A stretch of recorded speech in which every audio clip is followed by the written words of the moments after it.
네, 황비 목사님 나오셔서 고난이지만 행복입니다 라는 말씀으로 전해주실 때에 큰 은혜의 시간 되시기 바랍니다. 목사님 나오시겠습니다.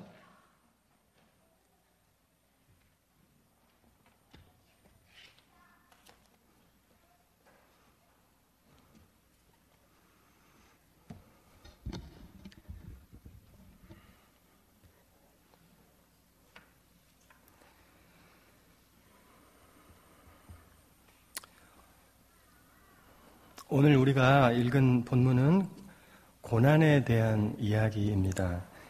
인생을 살다 보면 고난을 겪을 때가 참 많이 있습니다. 우리가 어떤 마음을 가지고 이 고난을 헤쳐나가야 될지에 대한 그런 생각을 좀 해보는 시간으로 오늘 본문을 좀 살펴보기 원합니다. 저의 경우는 최근까지 외국에 나가서 공부하는 학생이었기 때문에 저에게 있어서 고난이 있었다면 그것은 아마도 유학생들이라면 누구나 겪을 그런 고난들이었을 것입니다. 제가 머나먼 땅에서 공부하는 동안 여러 가지 기도로, 물질로, 또 다른 모습들로 저를 섬겨주시고 늘 염려해 주시고 도와주신 분들 참 많습니다. 그 중에서 특별히 영안교회와 늘 저를 사랑해 주시는 양병희 담임 목사님께 이 자리를 빌어서 다시 한번 진심으로 감사를 드립니다. 할 수만 있다면 피하고 싶은 것, 그것은 아마도 고난이라는 것입니다. 심지어 열심으로 선을 행하는데도 고난을 받을 수가 있다는 것을 오늘 본문은 말씀하고 있습니다. 본문 13절과 14절 말씀을 간단히 요약하면 이런 말씀입니다. 열심으로 선을 행하는 의인에게도 고난은 찾아올 수 있습니다. 하지만 그것은 오히려 복된 것이니 두려워하지 마십시오라는 것으로 요약될 수 있을 것입니다. 그런데 이 두려워하지 말라는 격려의 말씀을 하면서 베드로 사도께서는 오늘 본문을 보니까 그들이 두려워하는 것을 두려워하지 말라라고 하는 다소 좀 모호한 표현을 쓰고 계십니다. 사실은 이 말씀은 베드로 사도께서 처음 하신 말씀이 아니고 구약 성경 이사야 선지자께서 하나님의 명령을 받아서 했던 말씀이죠. 우리가 함께 당시의 상황을 좀 더 정확하게 알고 오늘 베드로전서의 말씀을 이해하기 위해서 이사야 7장으로 한번 넘어가 보도록 하겠습니다. 혹시 자막이 준비되어 있다면 1절과 2절 말씀 함께 읽겠습니다. 시작. 우시아의 손자여 요담의 아들인 유다의 아하스 왕 때에 르말리아의 아들 이스라엘의 베가 왕이 올라와서 예루살렘을 쳤으나 능히 이기지 못하니라. 어떤 사람이 다윗의 집에 알려 이르되 아람이 에브라임과 동맹하였다 하였으므로 왕의 마음과 그의 백성의 마음이 숲이 바람의 흔들림같이 흔들렸더라. 무엇이 무엇의 흔들림같이요? 숲이 바람의 흔들림같이 흔들렸다는 것입니다. 기원전 733년 당시 패권을 장악하고 있던 슈퍼 초강대국 아람 왕과 또 그들의 말을, 그 왕의 말을 따를 수밖에 없었던 약소국이었던 북왕국 이스라엘의 연합군이 유다의 수도 예루살렘을 향해서 맹렬한 합동 공격을 지금 퍼붓고 있는 상황입니다. 남왕국 유다는 사방으로 에워싸고 옥죄어오는 이 적군의 공격 앞에서 바람 앞에 등불과 같은 그런 풍전등화에 훅 하면 꺼져버릴 것 같은 그런 촛불과 같은 위기의 순간에 처해 있었습니다. 여기 오늘 본문의 말씀, 이사야 본문의 말씀처럼 왕과 그 백성들은 마치 숲에 있는 그 나무들이 세찬 바람이 몰아칠 때에 후들후들 떨리는 것처럼 그렇게 사시나무가 떨리듯 온몸을 떨며 오들오들 떨고 있었던 것입니다. 그때에 하나님께서 이사야 선지자를 그들 가운데 보내셔서 하시는 말씀이 이사야 8장에 연결되고 있습니다. 함께 8장 12절 하반절과 13절의 말씀입니다. 함께 읽겠습니다. 그들이 두려워하는 것을 너희는 두려워하지 말고 만군의 여호와 그를 너희가 거룩하다 하고 그를 너희가 두려워하며 무서워할 자로 삼으라. 우리가 오늘 베드로전서 읽었던 그 말씀, 그들이 두려워하는 것을 너희는 두려워하지 말라는 말씀이 오늘 이 12절 하반절 말씀에 기록되어 있습니다. 하나님께서는 왜 저 적군들, 특별히 수포초 강대국인 아람 왕과 그의 말을 어쩔 수 없이 따를 수밖에 없었던 이스라엘의 베가 왕의 이 연합군을 하나도 두려워하지 말아도 된다는 두 가지 근거를 이사야 선지자가 이렇게 말합니다. 첫 번째, 보이기는 저렇게 무서워 보여도 사실 저 적군들은 너희들에게 아무런 결정적인 타격을 입힐 수 없다는 것입니다. 그리고 두 번째로는 너희들 곁에 누가 계시다는 거예요.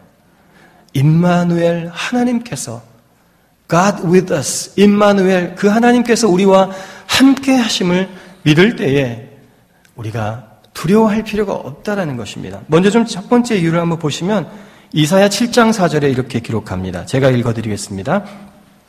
그에게 이르기를 너는 삼가며 조용하라. 르신과 아람과 르말리아의 아들이 심히 노할지라도 이들은 무엇과 같다는 겁니까? 연기 나는 두 부직갱이 그루터기에 불과하니 두려워하지 말며 낙심하지 말라. 뭐와 같다고요? 연기가 나는 부직갱이 그루터기. 여러분, 누군가가 밤길을 걷고 있는 여러분에게 강목을 들고 쫓아와서 뒤통수를 한번 친다고 생각해 보십시오. 얼마나 끔찍한 일입니까?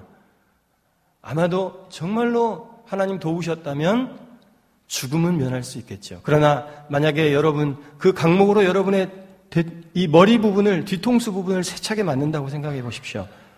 그 즉시 즉사할 수 있는 것입니다. 이것이 남의 얘기가 아니고 사실은 저희 둘째 형님 이야기예요. 창원에 사시는 저희 둘째 형님이 어느 날 근무를 마치고, 저희 형은 LG에를 다니시는데 LG에 근무를 마치고 집으로 돌아가는 귀갓길이었습니다.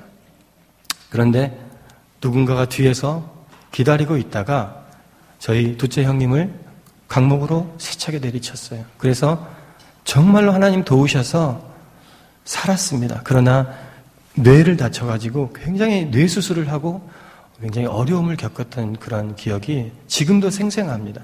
여러분, 만약에 그런 공사장에 있는 강목으로 여러분 뒤통수를 누가 후려때린다고 생각해 보십시오. 얼마나 끔찍한 일입니까?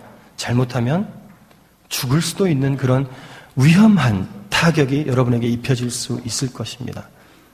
그런데 지금 이 두 연합군, 수포초 강대국인 아람 왕과 이스라엘 이 연합군이 그런 강목, 그들의 목숨을 빼앗을 수 있는 그런 강력한 무기라는 것이 아니라 무엇이라는 겁니까?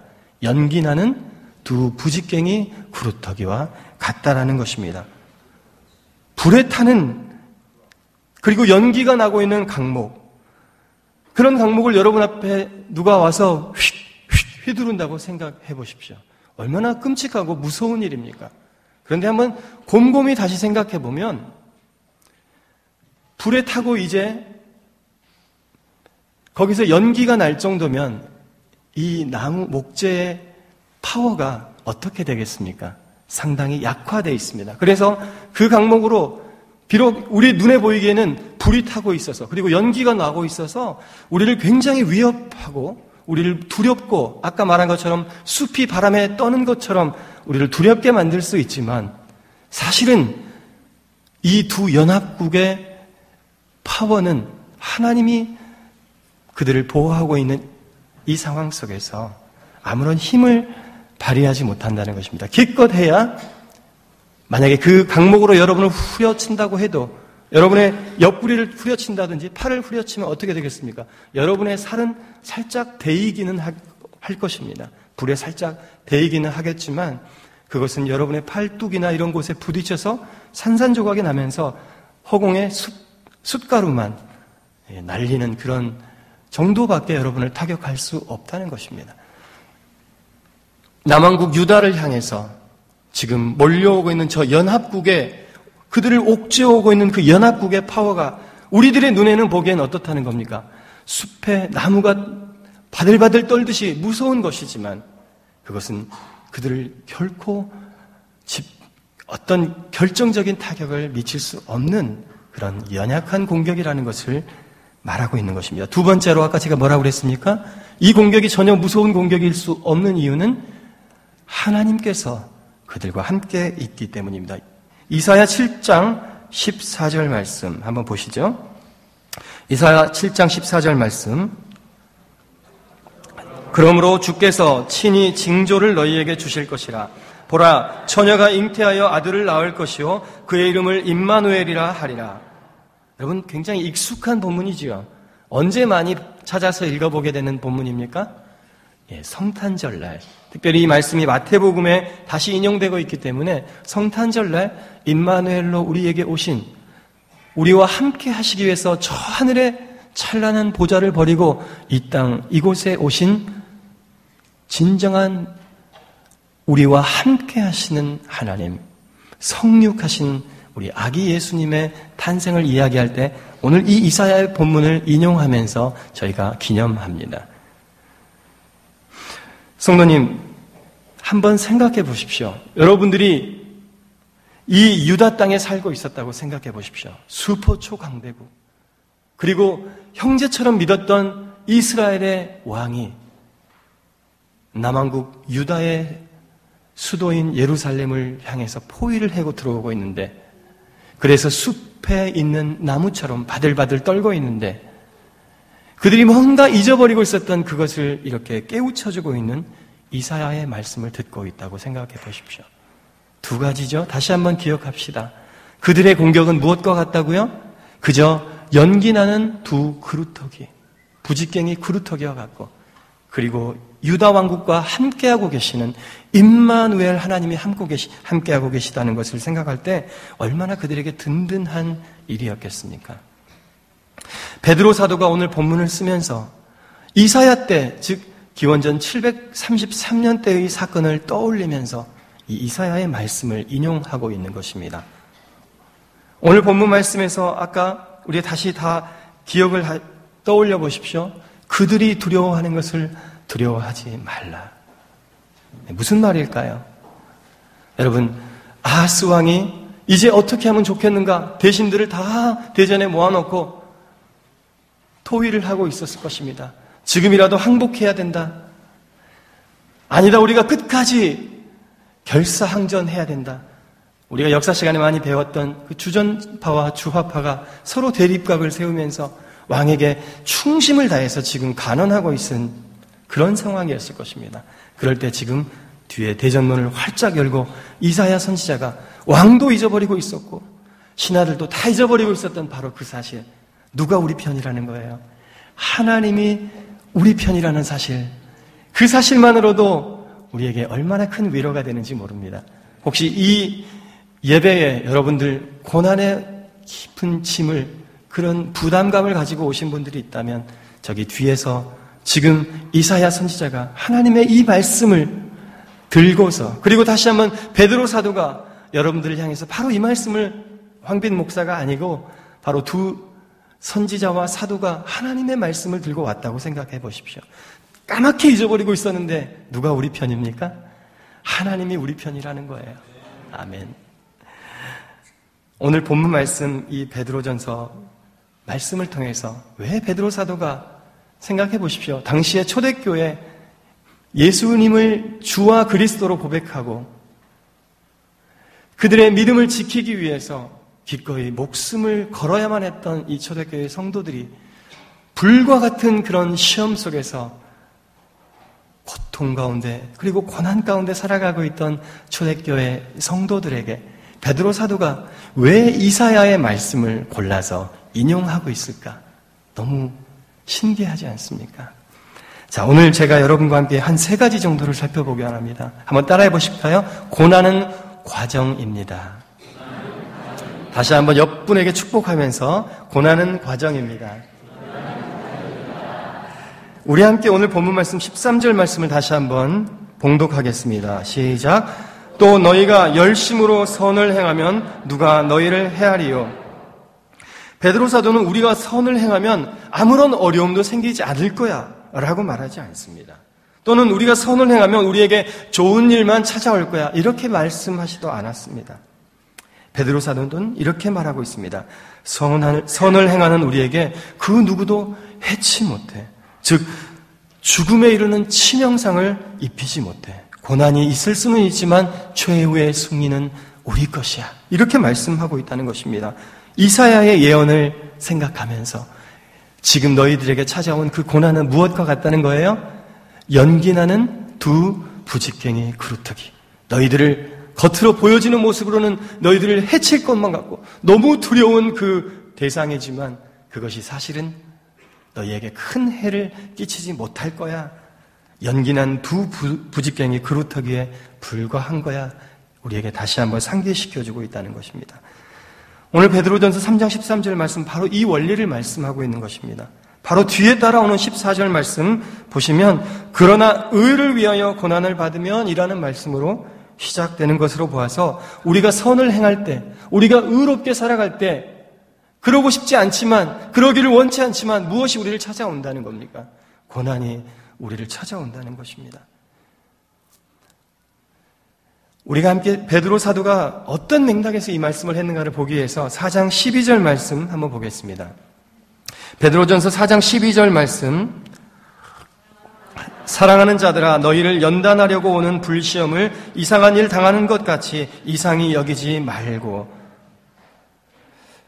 이사야 선지자의 예언처럼 우리에게 불시험이 다가오지만 그 불시험은 사실은 연기나는 부직갱이 그루터기에 불과한 것이다 라는 것을 다시 한번 말씀해주고 있다는 것입니다. 사랑하는 성도 여러분, 고난은 있지만 포기는 없습니다. 아멘. 불시험이 닥쳐와도 정말로 불 같은 시험이 아니라 불덩이가 우리에게 오는 그런 진짜 불시험이 우리에게 닥쳐온다고 할지라도 우리가 결코 우리의 믿음을 저버릴 수는 없는 것입니다. 여러분, 사단은 여러분에게 각양각색의 모양으로 여러분들을 도전합니다. 여러분의 건강을 뺏어갈 때가 있고, 여러분이 잘 모아놓았던 물질을 빼앗아가 버릴 때가 있고, 여러분 더 가슴 아프게는 다 뺏겨도 좋은데 내 자녀의 건강과 내 자녀의 생명을 빼앗아가 버리는 경우도 적잖이 우리 주변에서 바라보게 됩니다. 때로는 그 고난이 우리 주변의 물질이나 우리 주변에 사랑하는 사람들이 아니라 나 자신을 향해서 도저히 고칠 수 없는 불치의 병으로 찾아올 때도 있습니다. 그 시험이 찾아와도 우리는 그 시험 앞에 결코 무릎 꿇을 수 없죠. 왜 그렇습니까? 비록 이것이 나를 죽음으로 몰아간다고 해도 이것이 나에게 결단코 나를 패배시킬 어떤 그런 엄청난 것이 아니라 그것은 연기나는 부직갱이 그루터기에 불과하다는 것, 심지어 그것이 나의 생명과 관련되는 일이라 할지라도 그런 믿음이 우리에게 있어야 하지 않겠습니까? 여러분, 우리는 부활의 첫 열매 대신 예수 그리스도와 함께 우리의 생명이 비록 빼앗긴다고 해도 우리 주님의 부활의 그 능력으로 다시 살아날 줄 믿는 그 믿음이 우리의 본질인 줄 믿으시기 바랍니다. 우리가 비록 이 땅에서 고생하고 선을 행하고 의를 행하였던 것들이 다 보답받지 못한다 할지라도 우리의 상급이 어디에서 해와 같이 빛납니까? 하늘에서 해와 같이 빛날 줄 믿으시기 바랍니다. 이 땅에서 다 보답받지 못할지 몰라요. 여러분이 영안교회를 위해서 죽도록 충성할 수 있고 여러분이 옆에 있는 성도님들을 향해서 충성을 다하고 열심을 다해서 섬길 그런 때라도 아무도 여러분의 그 정성과 그 마음을 헤아려 주지 못하고 오히려 상처를 줄 때가 우리가 교회 생활을 하다 보면 적지 않게 있지 않습니까? 그러나 우리의 상급은 어디에 있습니까? 하늘에 해같이 빛날 줄 믿습니다. 여러분, 고난은요 결코 우리를 완전히 무너뜨릴 수는 없습니다. 왜요? 다시 말씀드립니다. 우리가 심지어 우리의 생명이 그 고난의 모습으로 찾아온다고 할지라도 우리에게는 다시 살아날 수 있는 부활의 소망이 있기 때문에 여기서 아무런 보답을 받지 못한다 할지라도 아무런 상급을 우리에게 주지 않는다 할지라도 우리의 진정한 상급은 하나님께서 보장해 놓고 있기 때문에 이 모든 고난은 그저 과정일 뿐이라는 것을 믿으시기 바랍니다. 그런가 하면 이제 두 번째로 따라합시다. 고난은 기회입니다. 고난은 기회입니다. 우리 함께 15절 말씀을 봉독할까요? 15절 말씀입니다. 너희 마음에 그리스도를 주로 삼아 거룩하게 하고 너희 속에 있는 소망에 관한 이유를 묻는 자에게는 대답할 것을 항상 준비하되 온유와 두려움으로 하고.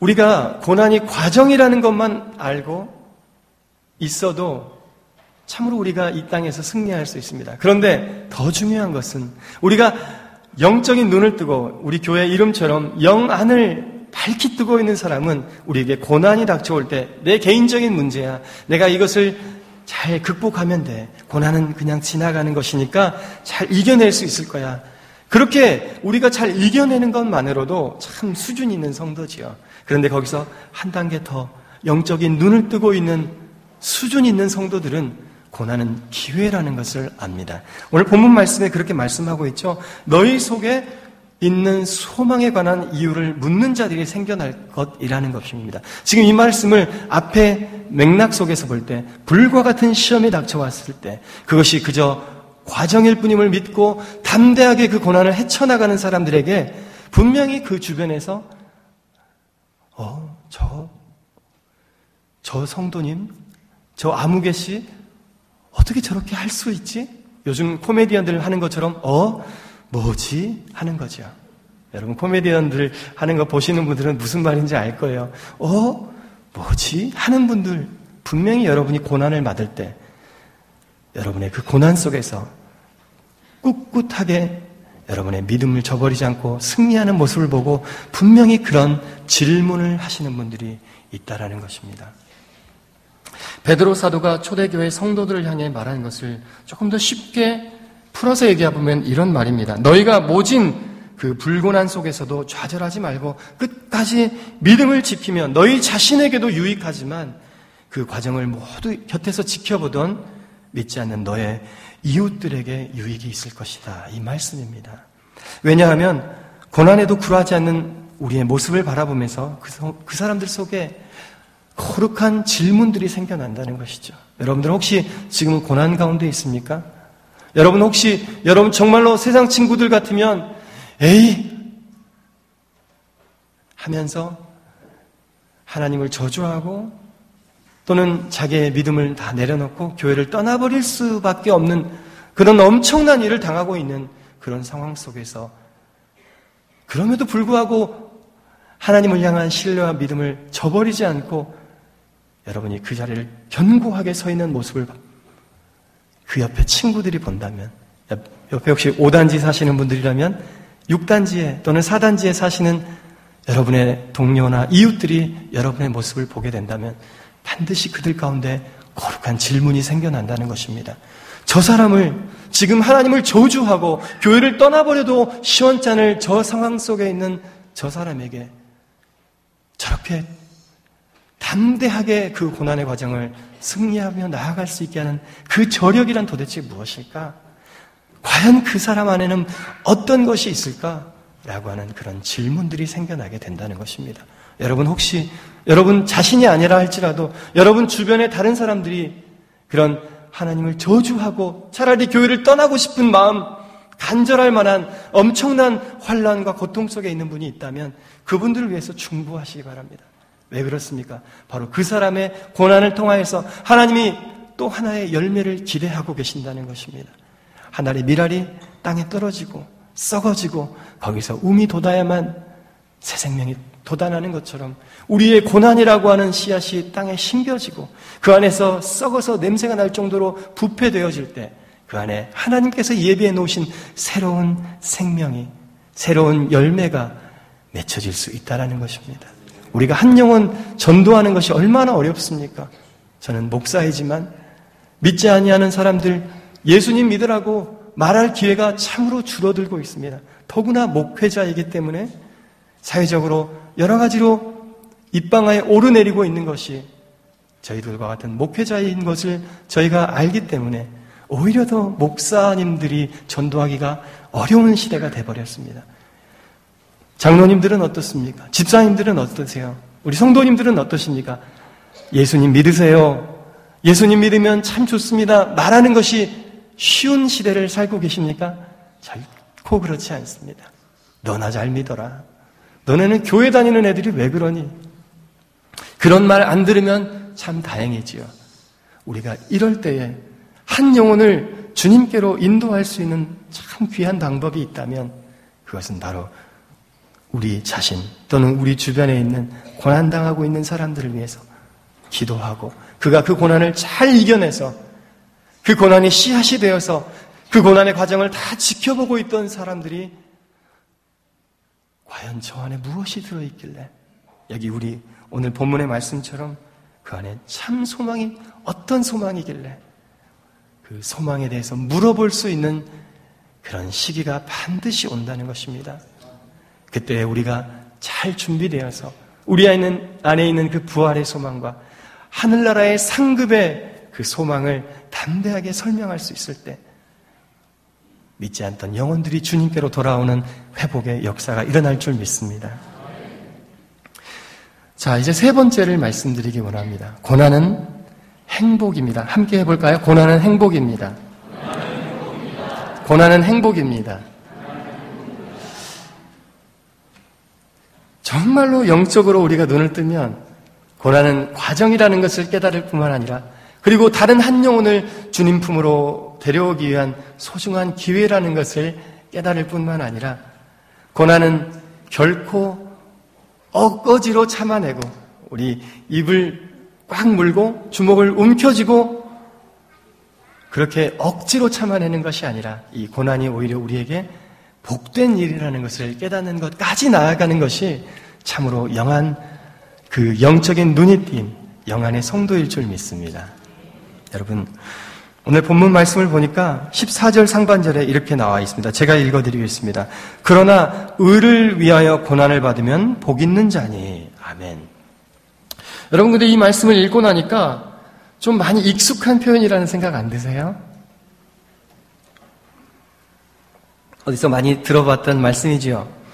오늘 베드로전서 3장의 말씀은 베드로 사도가 이 불시험을 당하고 있는 성도님들을 위해서 구약에서 한 구절 그리고 신약에 특별히 예수님의 가르침에서 한 구절을 인용하면서 이 말씀을 소개하고 있습니다. 아까는 이사야 말씀을 소개했다면 지금은 베드로가 누굽니까? 예수님의 제자 중에서도 수제자, 늘 곁을 따라다녔던 수제자. 이 제자가 자기의 스승 되셨던 예수님의 가르침을 쭉 기억하고 있었을 것이에요. 그런데 예수님의 사역 가운데 하셨던 말씀 가운데 가장 최고의 하이라이트, 오늘 송기론 목사님 말씀하셨던 예수님의 가르침 중에 그 심장과도 같은 부분이 무엇입니까? 주기도문이라고 하셨죠. 그 주기도문이 포함되어 있는 그 설교를 묶어서 우리가 뭐라고 합니까? 산상수훈, 산상보훈이라고 하죠. 그 산상수훈의 팔복이라는 가르침 너무나도 우리가 잘 알고 있지 않습니까? 예수님께서 여러 가지 복을 말씀하시다가 너희들에게 정령 진정으로 귀한 복이 있다. 여러분 한번 콘서트 같은 거를 가보신 분은 알 거예요. 최고의 정말로 엄청난 내공을 가진 최고의 가수는 언제 나옵니까? 제일 처음에 막 손님들 아직 다 모이기 전에 나옵니까? 아니면 마지막을 장식합니까? 마지막이죠. 예수님의 이 팔복의 복 중에서도 마지막 하이라이트를 그 점을 활용 점정을 팍 찍었던 그 가르침이 뭔지 여러분 아십니까? 오늘 베드로 사도가 소개하고 있는 그 수제자 베드로가 예수 그리스도의 가장 귀한 가르침 중에서도 그 중에서도 가장 하이라이트라고 할 수 있는 8번째 복, 의를 위하여 고난을 받으면 복이 있나니. 무엇이 그들의 것이라고요? 천국이 그들의 것이라는 겁니다. 오늘 그 말씀을 하고 있는 거예요. 마태복음 5장 10절 말씀입니다. 의를 위하여 박해를 받는 자는 복이 있나니 천국이 그들의 것임이라. 아멘. 오늘 본문 14절도 이와 유사한 구조를 갖고 있는 것이죠. 다시 한번 본문 말씀으로 돌아가겠습니다. 14절 말씀을 함께 큰 소리로 읽겠습니다. 시작. 그러나 의를 위하여 고난을 받으면 복 있는 자니 그들이 두려워하는 것을 두려워하지 말며 근심하지 말고. 의를 위하여 고난을 받다가 살면 충성, 죽으면 천국, 우리에게 놀라운 이 복이 우리에게 예비되어 있는데 우리가 고난 앞에 무릎 꿇을 이유가 전혀 없다는 것이죠. 로마서 8장 17절 말씀에도 이렇게 사도 바울이 고백하고 있습니다. 우리가 그와 함께 영광을 받기 위하여 무엇도 함께 받아야 합니까? 고난도 함께 받아야 할 것이라. 영광을 받기 위하여 고난도 함께 받아야 할 것이라. 사도 바울의 고백입니다. 우리가 불같은 시험 속에서 잠시 정신을 잃고 쓰러질 수 있습니다. 잠시 나약하여져서 우리가 실수할 수 있고 실족할 수 있습니다. 그러나 우리를 향한 그 고난의 불시험은 무엇과 같다고요? 연기나는 두 부직갱이 그루터기와 같다는 것입니다. 결코 우리를 결정적인 타격을 미칠 수 없는 것이라는 것입니다. 우리가 잠시 쓰러질 수 있지만 마지막 승리는 누구의 것입니까? 우리의 것입니다. 그 최후의 승리는 임마누엘, 우리와 함께 하시는 그 하나님의 능력을 받은 주의 백성들의 것임을 믿으시기 바랍니다. 사랑하는 형제자매 여러분, 그런데 이 최고의 팔복 중에서도 이 최고의 복인 천국을 소유하는 복은 누구에게 주어진다고요? 의를 위하여 고난과 핍박을 받는 자. 그냥 거저 주어지는 것이 아닙니다. 천국이라는 것, 그것은 우리에게 고난을 그리고 이 핍박을 이겨낼 수 있는 그런 우리에게 믿음의 근성이 필요한 것을 오늘 본문 말씀이 말씀하고 있습니다. 성도님 여러분, 여러분에게 참된 복이 무엇입니까? 여러분 혹시 한 10억 좀 있으면 복 받았다고 할 수 있습니까? 아니면 여러분이 한 80이나 90세쯤까지 건강하게 살 수 있는 그 건강이 있다면, 또는 장수의 복이 있다면 그것이 참 복된 일이겠습니까? 아니면 여러분들 이제 연세가 지긋하신 분들 중에는 자녀들 잘 성공해서 또 좋은 직장 갖고 좋은 배우자 만나서 행복하게 오손도손 사는 것, 그것이 우리에게 복이겠습니까? 물론 그런 복을 우리 모든 영혼의 성도님들이 다 누리기를 원합니다. 그런데 우리에게 진짜 복이 무엇이라고요? 하나님의 나라, 그 천국을 소유하는 것, 그것이 우리에게 진정한 복이라는 것이죠. 우리가 마태복음 6장 31절 말씀부터 33절 말씀에 이런 말씀이 있습니다.